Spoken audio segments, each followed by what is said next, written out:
दोस्तों आज हम लोग पढ़ेंगे प्रोटियोसोमल डिग्रेडेशन प्रोसेस। आप जो प्रोटीन का डिग्रेडेशन होता है, जैसे कि प्रोटीन बनी है और वो मिसफोल्ड हो गई है, तो मिसफोल्डिंग की बात देखिए, प्रोटीन अगर मिसफोल्ड हो जाती है ना तो वो बहुत ज़्यादा डेंजरस हो जाती है। तो उस प्रोटीन को कैसे डिग्रेड करना है वो प्रोसेस पढ़ते हैं, क्योंकि वो भी एक डिफेंस सिस्टम है। तो आज हम लोग वही पढ़ेंगे बेसिकली। तो सबसे पहले हम लोग देखते हैं कि इसमें 3 एंजाइम इन्वॉल्व होते हैं। हम लोग यूबिक्यूटिनाइड, पॉली यूबिक्यूटिनाइड प्रोटियोसोमल डिग्रेडेशन पाथवे पढ़ रहे हैं। तो उसमें क्या होता है कि आप देखें यहाँ पे 3 एंजाइम होता है, E1, E2, E3। E1 को एक्टिवेटिंग एंजाइम बोलते हैं, E2 को कंजुगेटिंग एंजाइम बोलते हैं और E3 को प्रोटियोसोमल लाइगेज बोला जाता है। ठीक है, लाइगेज एंजाइम बेसिकली ये यूबिक्यूटिन को सबस्ट्रेट या प्रोटीन पे लाइगेट करने का काम करता है, इसलिए इसको लाइगेज एंजाइम बोला जाता है। ठीक है, तो आप देखिए यहाँ कैसे प्रोसेस होता है। सबसे पहले क्या होता है, जो SH बांड होता है E1 पे, ये क्या है, ये बेसिकली रिड्यूस फॉर्म है। ठीक है, अब इसका ऑक्सीडेशन होगा कैसे। ये यूबिक्यूटिन प्रोटीन होती है जो 76 अमीनो एसिड की होती है। मॉलिक्यूलर वेट इसका 8.5 किलो डाल्टन होता है। हाईली कंजर्व होता है ये। ठीक है, तो ये जाएगा आपका मतलब ये ATP का हाइड्रोलाइसिस करेगा, ATP हाइड्रोलाइसिस होगा और यूबिक्यूटिन क्या करेगा, H को हटा करके यहाँ पे बॉन्ड बनाएगा और ऑक्सीडेशन हो जाएगा। ठीक है, E1 एक्टिवेटिंग एंजाइम है, यूबिक्यूटिन को एक्टिवेट कर दिया। अब इस E1 से यूबिक्यूटिन को E2 पे ट्रांसफ़र किया जाएगा। वो इसलिए किया जाएगा क्योंकि E2 जो होता है ना वो E3 मेन एंजाइम है, तो E2 के लिए बाइंडिंग साइट E3 पे होती है, इसलिए E1 को E2 पे ट्रांसफ़र ही करना पड़ेगा, क्योंकि E1 के लिए बाइंडिंग साइट नहीं है। ठीक है, E2 के लिए E3 पे भी बाइंडिंग साइट है और E2 पे भी बाइंडिंग साइट है। ये देखिए, ये वाला सिर्फ इसमें आके फिट हो जाता है। तो ये देखिए, तो E1 पे भी E2 की बाइंडिंग साइट है, E2 की E3 पे भी बाइंडिंग साइट है। ठीक है, तो ये क्या होगा, ये बाइंड करेगा और E1 पहले E1 की बाइंडिंग होगी। E2 क्या करेगा, E1 से यूबिक्यूटिन को ट्रांसफ़र ले लेगा, अपने ऊपर ट्रांसफ़र कर लेगा और ये क्या करेगा, अब आएगा E3 पे बाइंड करेगा। ठीक है, अब E3 पे बाइंड करने के बाद E3 एंजाइम एक ऐसी एंजाइम है जिस पे सबस्ट्रेट बाइंडिंग साइट भी होता है। आपको जान करके देखिए, ये यहाँ पे सबस्ट्रेट बाइंड करेगा और सबस्ट्रेट के एंड टर्मिनल पे लाइसिन होगा, लाइसिन रेसिड्यू होगा।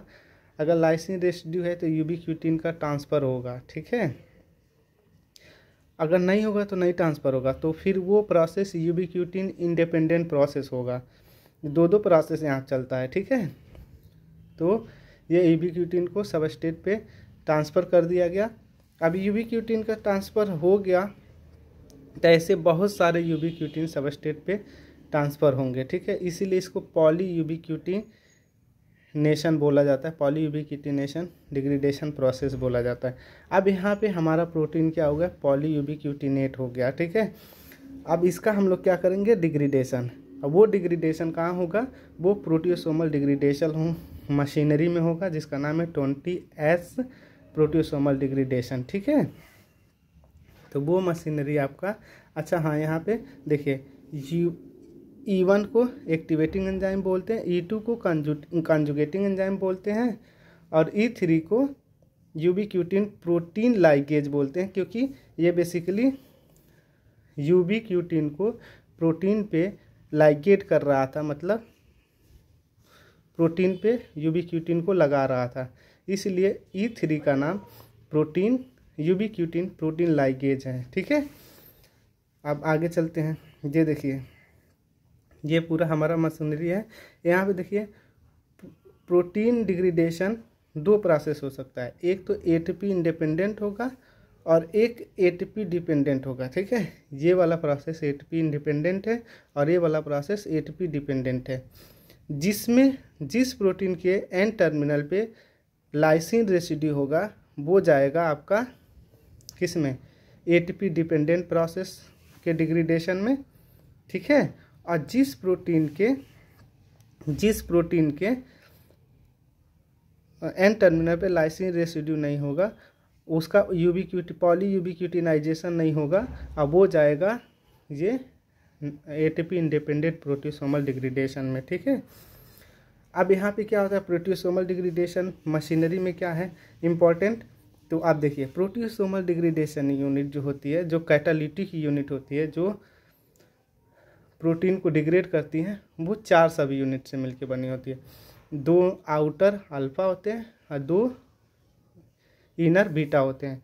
एक अल्फा या एक बीटा 7 यूनिट से 7 सब यूनिट से मिलकर बना होता है। आप काउंट कर सकते हैं 3 3 6 1 7 7 सब यूनिट से मिलकर बना होता है। और अब इसका क्या होगा, देखिए अब ये 7 चौके कितने हो गए, 7 2 अल्फा 2 बीटा, तो ये टोटल 28 हो गए ना, 7 अल्फा 7 बीटा 7 बीटा 7 अल्फा, तो इसलिए इसको 28 सब यूनिट 20S बोलते हैं। और इस कैटालिटिक यूनिट को 20S प्रोटीएज बोला जाता है। ठीक है, ये 28 सब यूनिट का बना होता है क्या, 20S प्रोटियोसोम। अब इसमें 20S प्रोटियोसोम में 2 चीज़ जुड़ेगा। देखिए अगर एटीपी इंडिपेंडेंट प्रोसेस है तो उस पर जुड़ता है आपका PA28।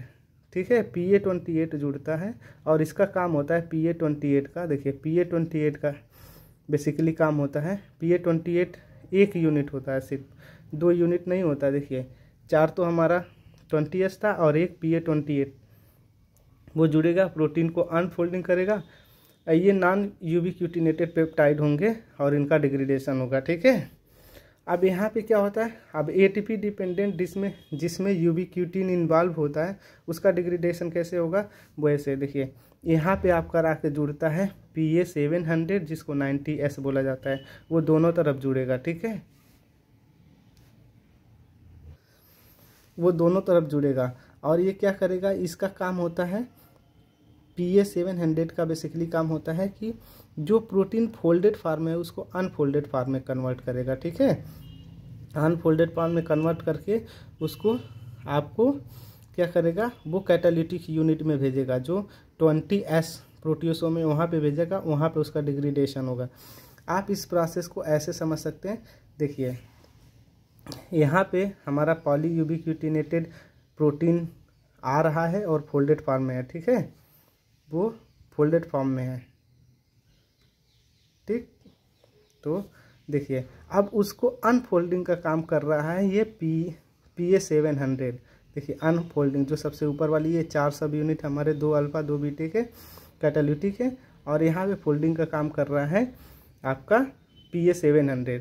और PA700 ना अनफोल्डिंग का काम कैसे करता है, एटीपी हाइड्रोलाइसिस करके। ठीक है, अब वो अब जाएंगे कैटालिटिक यूनिट में। अब यहाँ पे अल्फा और बीटा, पहले हमको माना जाता था, पहले हम लोग मानते थे कि बीटा ही सिर्फ प्रोटीन का डिग्रेडेशन करता है, बीटा ही कैटालिटिक यूनिट है। लेकिन अभी नए रिसर्च से हमें पता चला है कि ये अल्फा और बीटा दोनों कैटालिटिक यूनिट मतलब मिल करके क्या करते हैं, डिग्रेडेट करते हैं प्रोटीन का। और इस तरह से देखिए यहाँ से पूरी आ रही है, यहाँ पे डिग्रेडेशन छोटे छोटे पेप्टाइड में तोड़ दिया जा रहा है।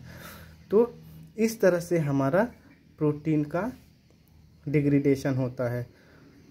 और इसमें देखिए हम आपको दिखा देते हैं 26S क्यों बोलते हैं, 26S इसलिए बोलते हैं कि ये 20 सब यूनिट होता है और 90 P700 प्लस P700 दोनों तरफ से P700 तो वो मिल करके बनाते हैं 6 यूनिट। तो 20 तो ये कैटालिटिक यूनिट है और 6 सब यूनिट और जुड़ गया तो इसको बोलते हैं 26 सब यूनिट। 6 सब यूनिट में क्या होगा, PA700 की 2 यूनिट होंगे। ठीक है, अब यहाँ पे देखिए 26 प्रोटियोसोम कैसे बनता है, वो 20S से प्लस 90S से वो मिलकर बनेगा तो 26 प्रोटियोसोम बने। अब 26 क्या होता है, ये मल्टी कैटालिटिक प्रोटीएज है, मतलब प्रोटीएज है तभी तो प्रोटीन का डिग्रेडेशन कर रहा है। Found in cytosol perinuclear region, ये साइटोसाल में भी हो सकता है, न्यूक्लियर रीजन में भी होता है, मतलब न्यूक्लियर मेम्ब्रेन के पास होता है। पेरी मतलब पेरीफेरी पे रीजन पे, और एंड न्यूक्लियस ऑफ यूकैरियोट, और न्यूक्लियस के यूकैरियोट में ये प्रोटियोसोमल डिग्रेडेशन मशीनरी पाया जा सकता है। ठीक है, ये 28 सब यूनिट का बना होता है। कैसे, 7 अल्फा 7 बीटा 7 अल्फा 7 बीटा, मतलब 7 अल्फा के 2 यूनिट 7 बीटा के 2 यूनिट, तो 4 यूनिट 4 और 4 1 यूनिट 8 7 की बनी है, तो 7 चौके 28 सब यूनिट की कैटालिटिक यूनिट हो, जिसको 20S प्रोटियोसोम बोला जाता है, जो कि 2100 किलो डाल्टन का होता है। ठीक है, अब क्या होता है, 2 आउटर अल्फा, जो अल्फा 2 इनर बीटा, ऊपर की तरफ अल्फा, मतलब ये 20S बता रहा है ना, तो ये देखिए इसके बारे में बता रहा है कि अल्फा एक ऊपर रहेगा, एक नीचे रहेगा, और बीच में 2 बीटा रहेंगे। 20S प्रोटियोसोम के बारे में बताया। ठीक है, और ये हेप्टामेरिक होता है, मैंने बताया कि 7 यूनिट का भी इनके बना होता है, और रिंग बनाता है, हॉलो सिलेंड्रिकल रिंग बनाता है।